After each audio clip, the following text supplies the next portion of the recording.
Good afternoon, ladies and gentlemen. Welcome to the exciting, innovating, and amazing Propagandacast from your host, ImperialDane, the one and only master propaganda heroes like defender of the fatherland of here to a 1v1 on, you guessed it is Villa Fiore. In northwest, it is the Imperial Dane himself fighting for the German army, Deutschland. Here with the 15th Panzergrenadier Division, we got Dalpani Grenadiers with a Mechanized version southeast. It is ToxicGrenadier with an Australian Defence start with Aussies and 2 sapper sections. As always, big hearty thanks to my Patreon supporters for continued generous and absolutely heroic support of the Propagandacast. Keeps making all these videos possible, and a big thanks to those who keep commenting and liking my videos. Helps immensely with the YouTube algorithms. So, we're off to the races here. Splitting off in various directions here, though we can see that ToxicGrenadier is focusing much harder here north early on. Some players might, of course, also focus on southern fuel. At the same time, focus, but you split off there right away. But in case, again, he's really putting emphasis on the north side, which of course means you can make more faster progress there. And of course, he just encounters light defenses from you there, light forces. He can much more quickly just punch through them. Of course, again, it does mean he's not going to make as much progress elsewhere, so there are some things to keep in mind. We'll see, of course, he keeps up this, you have to say, initial focus, if he actually splits off here as well. Grenadier squad number 2 on the way for me. Then I'm going to follow up with an MG42. Typical opening out of me. Unless I'm going for Luftwaffe, in which case it's typically Fallschirmjager, then Grenadier, and then an MG42. Got the northern point here with the Pioneer, aiming force over the MP40s, the Maschinen Pistol and 40, though in actuality Pioneers wouldn't equip very much like Grenadiers, that is, with rifles and the squad having a submachine gun. Of course, if they expect to do like an assault, they could have been equipped with more submachine guns. But again, that was sort of like, you know, on case basis. Moving up here to support the units up there. Grenadiers in trouble over the section there. Quickly falling back. But I got the center victory, and of course the question is at what cost? Second set, a regular section there for ToxicGrenadier. Most players I find when they go for Australians, the Wehrmacht will just go heavy on the Australian troops, but clearly he did not. And he's quickly switching north to assist the Saps up north here, and for some reason, capping order here got slightly messed up. Happens occasionally when you set up waypoints there. Pioneers getting shot at, taking a lot of damage already here, not great. MD42 falling up here. Section there, sitting up in the south.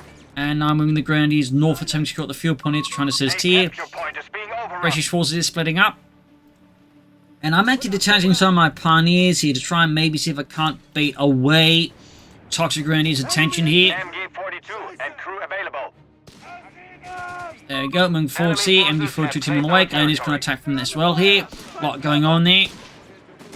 And we also got troops sneaking up here through the center there. So there we go, ramming here to the flank here. ToxicGrenadier's forces of the British 53rd Infantry Division. We got another section right here for ToxicGrenadier. MG42 teaming up. Grenadiers low in health, low numbers. Very low in health. Panzergrenadier company going up here. And MG42 up to cover the flank against the advancing section. Catch them here. But ultimately I do have to withdraw here as the units here can just flank it past its arc of fire. There's I'm quickly forced to withdraw. But there you go, managed to actually grab the fuel point in rendered neutral there early, so that definitely going to mess here with my opponent's early game economy. Always a little cheeky thing to do there. Of course, I still have to care for my Pioneers, it could risk them getting wiped, and at the same time, far south, the other Pioneers could advance to the missions point here. Grenadiers here reinforcing, they've got a lot of like low health Grenadiers here, so my plan is actually to transfer out one of the Grenadier squads for a Panzergrenadier squad, because that way I don't have to worry about, you know, being thrust out and bleeding out anyways. I don't have to like get the healing up that far, so there's a bit of a sneaky logic to that. Plus, I just a bit faster get Panzergrenadiers going, because again, transferring out a unit is a lot faster than training a new one. Plus, in a sense, obviously, not quite as cheap as you just count both costs there together, but again, you're willing to make that trade-off. If you're me, anyways. So, we got field infantry on the way, plus a mortar, obviously, to help counter machine guns and just blast German positions. Pioneers meant to out of here, and again, this ties up then a full section there to grab that fuel point back. And again, means he can't quite as easily just surge ahead in terms of tech against me. So there are some slight benefits to that. Moving up here with the Panzergrenadiers equipped with the Sturmgewehr 44. Machine gun setting up here. Obviously not the best building for machine gun due to the sides here having no windows in it. Obviously the building would be too good if there were. But that's another story. But still, it's nice to have it there, at least briefly. We'll follow up with some more Panzergrenadier and then like to go for Pack 40 here because I'm obviously going to be anticipating a Humber relatively soonish, though of course I have managed to slow down my opponent's economy by that cheeky little harassment move. Mortar there going at it, Panzergrenadier is filling up here. Quickly forced back. Minesweepers out, the opposite anticipating mines here out of my opponent. Always a sensible thing to do if possible. In the southeast section coming up, we're going to go for the cutoff point. Givi's move here by ToxicGrenadier, obviously looking to somewhat at least return the favor to me. Also just stress me out and try and maybe see if we can't bait some units away from other more important sections. That Grenadier is going to withdraw as well here. We need to get out there again, just several casualties. We do get a grenade off here. Panzergrenadier bring up second squad ready, so we'll be able to respond to that. The Sabs are getting more. We do get that shot there. The Australians allowing these engagements to be won much more easily.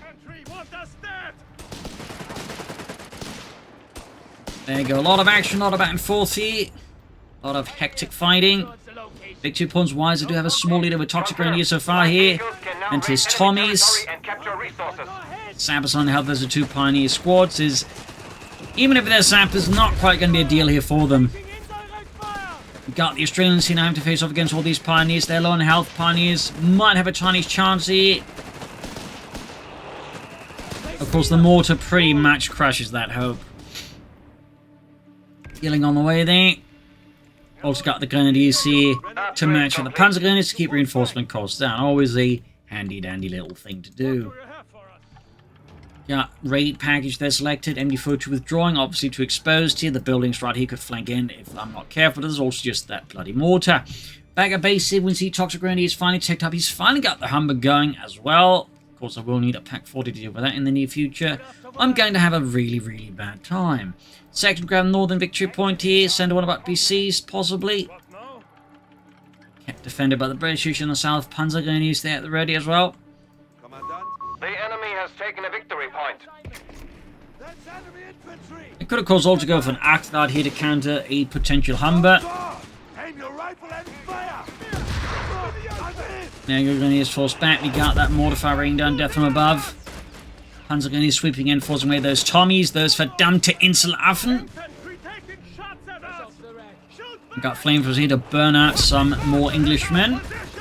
And there you go, section just absolutely being brutalized here by the Panzergrenadiers. Sappers with the flamethrowers, definitely a bit more of a threat here. And there you go, Humber to the rescue here for ToxicGrenadier. Panzers there routed, Sappers being suppressed. Panzers flanking, catching the Australians here, also threatening the flank of the mortar. So we can see here already now ToxicGrenadier just retreating, realizing this could get very ugly for him if he doesn't retreat here. I didn't know exactly what it was, otherwise it could have maybe like been more attempt trying to abandon grenade. On retreat path here, 6-pounder gun for ToxicGrenadier. Lightly anticipating a possible Arctillard out of me, or 8-rad. Because again, Mechanized is very popular, and the 8-rad certainly is one of the better ways to just counter the Humber. Reinforcing healing here. Pioneers having laid down a mine. We got the section ring in it, down to just poor Friedrich, as both Jürgen and Dietmar have expired. Section are hitting the mine. North Grenadiers with a quick grenade. The Stielhandgranate is 42, and we do get the Arctillard out here in the end. Committing to it. Part of me probably wanted to go for the Stug D with the Starstorm, but sometimes a man's gotta do what a man's gotta do. Even if going for the 8-rad is kind of dull, honestly, because everyone else is kind of doing it. But also just, it's not quite my style of gameplay to rely heavily on armored cars, if I have to be honest. And again, I kind of feel like the 8 results just a bit overtuned due to again being able to absorb so much damage. Plus in the case of Mechanized, can get smoke and the ability to capture points there. I feel like again it just does a bit too much for a heavy armored car. Personally. Got mortar firing down across the center here. Humber though narrowly survived, so did my 8-rat though. So I got super lucky there because it take a full shot from the 6-pounder gun. Quick breaches, quickly dodged. We have vehicles ready to be deployed. Yeah, 2 Panzer squads working together is definitely a problem there for a lot of British sections. Got the 2-pounder gun ready in case he wants it. But considering I got the 6-pounder gun, I guess he just went for it because it is the cheaper option. But it does also mean he loses out on the 17-pounder gun and the Bofors, which could have been, you know, perhaps a nice option as well here. Going for Grenadenwerfer for my own. Since I'm not up against an American mortar, going for my own mortar to try and counter that, but also part with the light artillery support. It's not a bad idea because I don't have to worry about the British mortar suddenly hitting me with, you know, airburst shells. Which is typically like, you know, one of the primary reasons why you're typically, as the Wehrmacht, more hesitant to go for a mortar against the Americans. Because again, they get airburst shells, you don't have a mortar very quickly. Training on the way there for ToxicGrenadier. Good selection of infantry, so that's going to be a very good upgrade to have there. Initiating requisition. Support elements or Dutch pioneering up here with MP40s and of course a good old-fashioned Flammenwerfer. And we got the Grenadenwerfer there, Field and 36 supporting. Little fun fact about the mortar, there's actually a version for the Fallschirmjagers known as the Stummelwerfer, or the Grenadenwerfer 34 Kurz, which is just basically the same mortar, except, like, you know, it's been cut off, I think, halfway through, so it's just much smaller, basically for the paratroopers, the Fallschirmjagers. Fun fact. Even more fun fact, they apparently had it in the Coh3 campaign there for the Ardennes assault, and for some reason it fired, like, just really heavy mortar bombs. So it's basically like a heavy mortar, in a way. But, yeah, little quick side note, right? Anyways, Arcade here providing some light support here with its autocannon. Got the Stuke 3G on the way, then the South Machining Gewehr team moving in. Head-on assault here, right into the arm. Because got the mortar behind the Villa. Fetches on the Humber. ToxicGrenadier can, of course, soon start taking up. The Stuke slowly getting ready. We got mortar on the 6-pounder gun there. Excellent with the mortar bombs, they're raining down death from above. And there goes Sabba's flying here on my Grenadenwerfer team, forcing it to withdraw. Unsurprisingly. Section almost wiped up, but ToxicGrenadier got a bit of luck here. Stuke 3G right around the corner. Should, of course, A, upgrade a machine gun, and should also B, get the officers' quarters going. I mean, my Panzergrenadier would benefit from it, my armored car benefit, and of course the Stuke would benefit from it. So, a bit sloppy here by me at this point to really not consider it this soon. We have lost the sector. Bit sloppy. There you go, moving ahead here. Going in aggressively against him here. Armored Condescends leading the push here, which draws away attention from the Stuke. Bomb grenade, there we go. Aggressive push here by me, very much as planned. Arcade now, of course, bypass. I did lose the Pioneer squad, but he's losing a lot more during this assault here.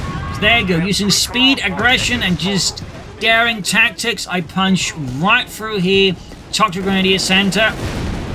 Stuke there's about to get knocked out by the anti-tank rifles here. Point blank blast activated. Armored car's doing a lot of damage here. Section activating pushback. Couldn't even see a wipe here on him. Sabba's moving in. Almost had him there. Sabba's rushing for the anti-tank gun. It, of course, point right on the Stuke. I've realized, of course, my mistake here. Trying to get the Stuke out of there, but it's going to, I think, be too late. We do get smoked. The probably can just attack right. Nope. Clip that out again. Sabba's recruiting the anti-tank gun for the umpteenth time here, and again cleared out. A brutal engagement here. We got a 2-pounder gun called in desperately alongside the 6-pounder gun, highlighting, I think, the sheer, you know, state of friction mentally that's going on for ToxicGrenadier. But like suddenly he's realizing, oh bollocks, you know, the Germans completely blitzed me. In this case, the armored car kinda was meant to use as bait to allow the Stuke to close in, but it didn't work out, and I mean the armored car was just easily able to close in anyways and just do a lot of damage. Plus the Panzers also did some work, so that was really painful here for ToxicGrenadier. It's also one of the reasons why I do enjoy Company 3 so much more than Coh3, because in Coh3 that would have gone nowhere. Partly because the Panzergrenadiers were in arse, and partly because they don't get an Arcade as the Wehrmacht there. And also because the Stuke lacks point blank shots, but also because Coh3 is just much more in favour of just the defending player just having the advantage compared to like Coh3 and Coh1. So, yeah. Anyways, half-check on the way for me, the Mittlere Schützenpanzerwagen also got the mobile repair stations, Sturmgeschütz fixed up. Also need to fix up my Achtrad. Sapper sneaking up here. And there we go. 250 half-track ready. Gonna stuff it filled up with troops. Mit Truppen. For some mechanized infantry tactics. Los geht's! Into the Schützenpanzerwagen. The enemy has taken a victory point. Or SPV, as the Germans also would have called it. Still going at it. Anti-tank was found the Stug 3G there. Arctard moving in. Pioneers also moved to support him. Got the half-track sneak up there. 6-pounder gun there, firing frantically at the armored car, hoping to land the hits, but okay, there you go. It does manage finally. Also, ToxicGrenadier got that tech going on finally as well there. Though I have yet to further tech up there. Obviously, at this point, I probably should consider it. Though again, got my half track there. Kind of forgot about it, but at the same time, I do want that mechanized to serve there. It's like, you know, basically, if I see an opening, I can rush in the half track filled with troops and then pop them in the place where it hurts. I do finally get that officer's quarters going, but again, should have had that as soon as Grenadiers wiped. Definitely getting, I think, a bit too ambitious at the moment. I'm trying to manage too many things more to be getting wiped here, though I can at least easily recruit that. So I have to move in to deal with that. Through that with my half track. Meine Mittler Schützenpanzerwagen. Entering up here to reinforce these chaps. There we go, officers' quarters up. So ToxicGrenadier is definitely feeling the heat right now. The pressure is on and he needs to do something to turn the tide here. He needs to probably consider attacking from another angle than just around the usual one. Because at this point, I'm kind of like, you know, figuring out how to attack those positions fairly well. So he needs to like add in an element of uncertainty to make that a bit tough for me to pull off. Also, the second Panzer just wants out the half track, so that's a lot of firepower in just one half track.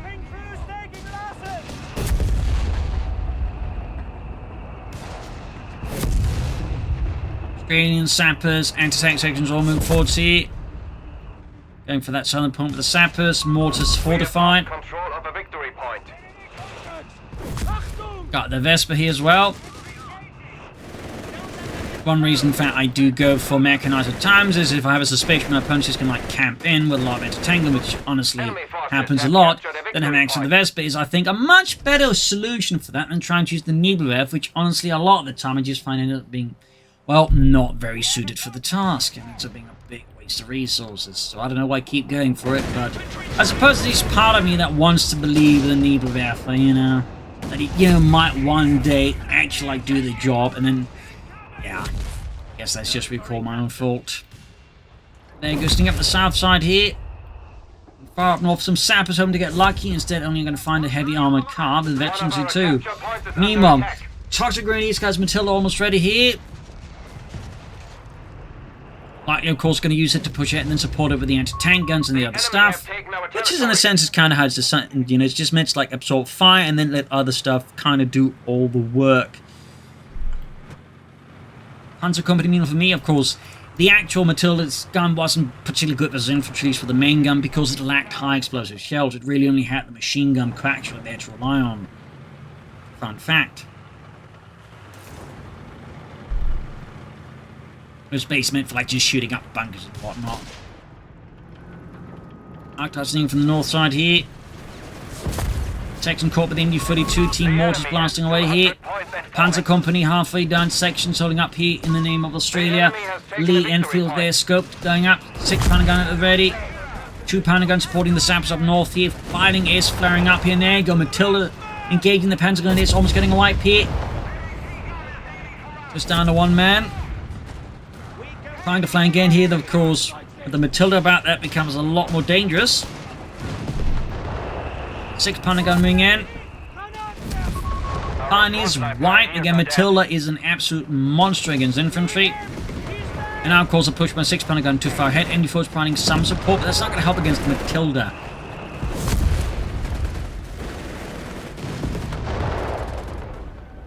Matilda withdrawing a bit here. Stug getting ready to move in. South's flank attempt here has quickly fallen off a cliff. So I pretty much quickly called it off rather than risk the half track or the troops alongside it. Arc Dart being fixed up, troops reinforcing. Could soon go for Panther 4, could also go for Armored Skirts, so go for Starstorm. That's only a few options. Of course, there's still the option of just going for the Vesper here. The Matilda, I think I'm more likely to consider something like a Panther 4. Still flanking, 6-pounder gun engaged directly. Got the 6-pounder gun sneaking up here. Slowly moving at the machine gun team, of course, got the more providing fire support. Panzergrenadier moving as well here. Anti-tank section doing what they can, even as everything around them is crumbling under the intense fire of the German army. 6-pounder gun looks like might be sneaking up for a flank attack against the Stug. Cheeky move there. Meanwhile, flank attempt here is quickly disrupted by both the Matilda, but also the troops are moving in to counter-flank. Now the Matilda's being further pressured. Panzers again advancing, but outnumbers the veterans, the Australians, the Saps, and the Matilda. It's gonna be pretty bad for them. Fun grenades here though. NU4 providing crucial fire support here. Matilda low on health here. Stuart the getting flanked with the 6-pounder gun there. We have a surplus of command points available. And my mortars all being slightly moved forward here to try and deal with the British mortar. Of course, the fortified position I'm in there makes it even tougher. Going for the Sturmpanzer here in a rare choice there for me. They're probably just gone for the Panther 4, but upon thinking, you know what, let's try it out. But I really probably should go for the Panther 4 because it's going to both be able to deal with the anti-tank gun somewhat, but also, you know, deal with the Matilda. Better, but rest. Machine team they're wiped out, pushing too far ahead here. Two artillery flank in as well here. But getting caught with the Matilda, it goes down as well here. Heavy losses for me. I'm definitely starting to make some mistakes here. And we got the 6-pounder gun in trouble. Moving in the half to get the reinforce here. Stug charging forwards.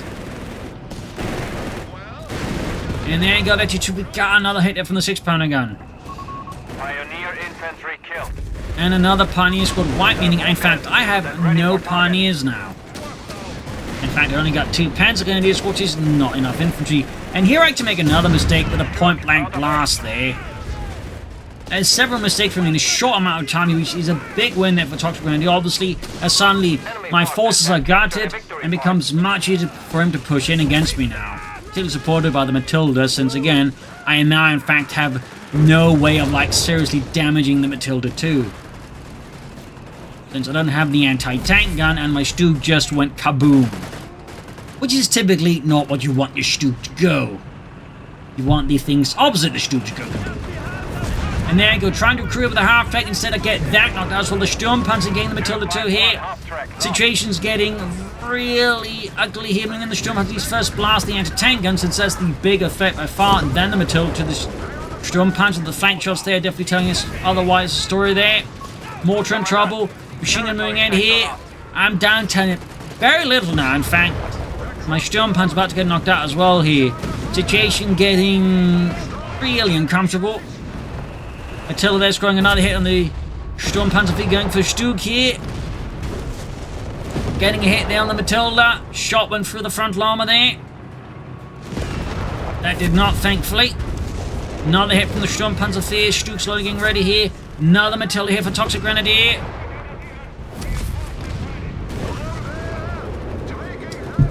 Sturmpanzer barely being held together here. More by lack of faith than my tactical skills at this point. And mostly luck. And there you go. Sturmpanzer finally getting knocked out. The Matilda gets another shot through the 100mm thick frontal armor. Like, realistically speaking, that would not actually happen in real life. But then again, they would also have been very unlikely to ever meet in the war. So, there's another fun one. But that said, the Matilda should be damaged. And there's still one slight flaw here in ToxicGrenadier's current force composition, which is he's still very vulnerable to the Panzergrenadiers I do still have alive. Which happens to be both of the Panzergrenadier squads. I really do need more infantry as well, obviously. But yeah, with one successful upgrade to tank rifles, he's actually like really poorly positioned against them because that means all he's got is sappers in the Australian section. Stug rolling in. His Matilda can't assist because it's heavily damaged as well for now. So the Panzergrenadiers are just doing everything they can here with the Sturmgewehre, their tenacity, and of course their absolute disregard for a lot of conventions of war. Stug charging up that Matilda, trying to get that knocked out. Smoke is being deployed here. Archer tank destroyer moving in there. 6 Panzer gun destroyed. Obviously does not want that to fall into my hands. Going for the Starstruben. Because again, at this point, while the Matilda's obviously an issue, at the same time, you just get rid of that and then push, for on the infantry side, I can still win this. Using smoke in there, go guard the Matilda. Stug raising it, trying to avoid the Archer here. So that's going to be a bit of a tall order, but not impossible. Starstrom ready. Archer there, trying to catch up. Smoke being deployed even more, trying to save the Stug. Works out, I think. Step on it, Fritz! Step on it! The aim is as bad as the teeth. Just keep driving. Yeah, at this point again, the key is always I'm trying have an idea as to what is your opponent's strength and weakness. And currently, one of my opponent's weaknesses is he is absolutely not in a position where he can actually contest all of my very good, German infantry with good teeth, mostly. Starstorming in. We got foot guards like ToxicGrenadier, of course, finally realizing what situation he's in. One thing could actually do here might be to consider machine gun, actually. But he isn't, thankfully. Foot guards, of course, will also be a problem, but not necessarily as cost efficient a problem in the short term as a machine gun. And then grenade assault off here. German troops there charging ahead for das Vaterland. Stug there causing intense into repairs. Granatenwerfer getting into action as well here. More pioneers to, of course, replace all the ones I keep losing, which is obviously not good either. Archer hanging back here. MG focusing up here underneath the burning wreckage of the 251 half-track. Do not falter now. They only have 100 points. And there you go, ToxicGrenadier training out even more foot guards because they're kind of, handy as the infantry, but are still going to be useful versus the tanks as well there. So they're a pretty good late-game infantry choice there for the British a lot of the time. Particularly with training, they really pack a mean punch. Of course, versus veteran fleet Panzergrenadiers, they might struggle a bit.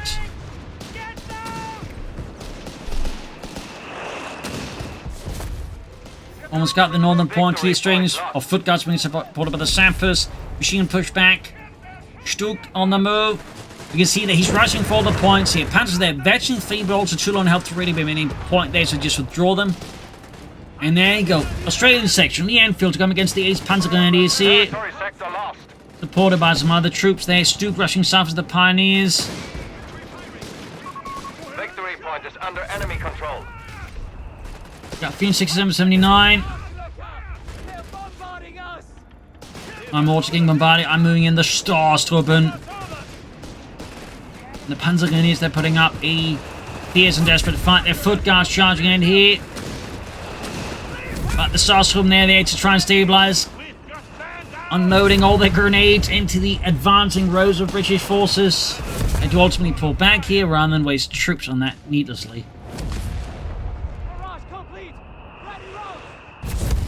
Mortar firing all over the place here. Got 350 to 79. We got Grants being unlocked for ToxicGrenadier. Moving on for bigger stuff. Rapid response, light artillery. Got a single artillery barrage here. Honestly, at this point, they're going from Grenadier should help keep reinforcement cores down. Wouldn't be a half bad idea for me, just something to quickly merge with.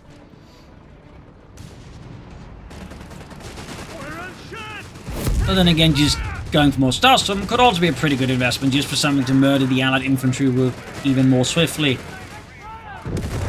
Pop the belt grenade in case he was trying to enter it.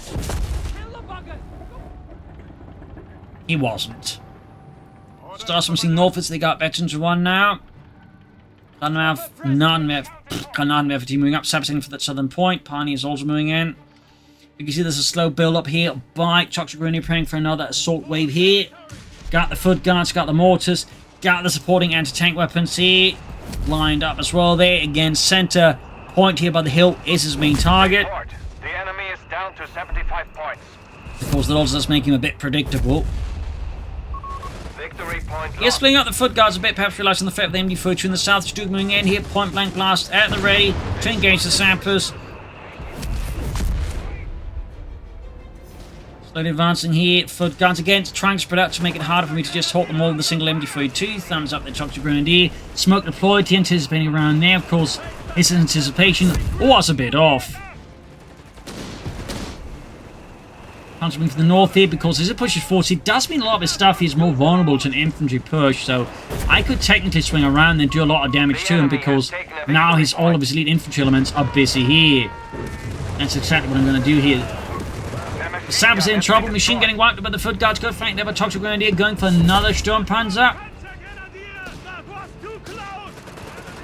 Foot guards flanking, but again, 8 Panzergrenadiers there, they're taking a lot of damage to those foot guards. And the others, 8 squadrons moving forwards here, popping the automatic fire ability. And with this, we see here that ToxicGrenadiers rear lines here are getting split asunder. The German assault troops are just, well, doing what they do best.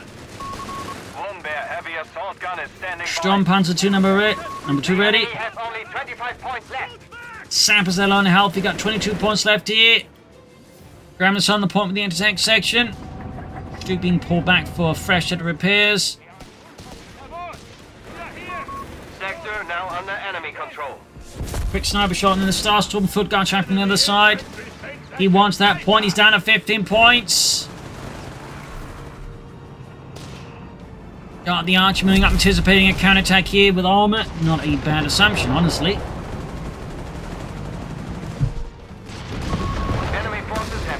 Foot guards on the fire, but so does Sturmpanzer. The MD-42 wrecked. He obviously does not want that back. In the south here, going for that southern victory point here. 337 versus 11.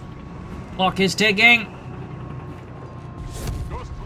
We got the grants on the way there for ToxicGrenadier. Meanwhile, lining up those Panzergrenadiers for another assault. I'm going for some Grenadiers, probably just again for as mentioned, that bit they were just using them to merge. Just to keep reinforcement costs down a bit, to allow them more manpower here. You might be asking, why am I not going for a Panther? Because there's not exactly a lot of armor at the moment there. Like, there's the Archer. The problem is that one is really good versus the Panther, unless I really pull off a good flank. It's just going to be tough for all these foot guards. So, I'm not really incentivized towards going for a Panther. Oh, nice bound grenade there. Massive. You can see he's starting to get a bit desperate. Smoke being deployed here to try and further isolate the troops here. Panzergrenadier starts coming in, and I'm sending all my armor southwards because here I'm pretty much anticipating all of his anti-tank is going to be focused around the center. Like, I'm taking advantage of the fact, again, he's really laser focused on the center. So, I know if he's laser focused, that means all of his anti-tank's going to be there. Meaning my armor can mostly attack to the south. And then I send all the infantry to center because, again, I know my Panzers as a Starstorm are going to do work pretty well there. So, there we go. With that, ToxicGrenadier finally concedes, and that becomes a victory. A bit brutal fight. They definitely made some mistakes, but again, the Panzergrenadiers were able to carry the day there despite my mistakes, in part because, again, ToxicGrenadier, I think, was too slow to realize just how much damage they were doing, and of course the Starstorm were a nice little handy addition there as well. But I definitely made some mistakes, and I was definitely close to throwing away the entire match, so it's not like I was playing perfectly. So, there you go. Hope you enjoyed this match, you learned something from it. If you did, subscribe, like, share. This is ImperialDane. Cheers, and see you all tomorrow for the next episode. Bye, everyone.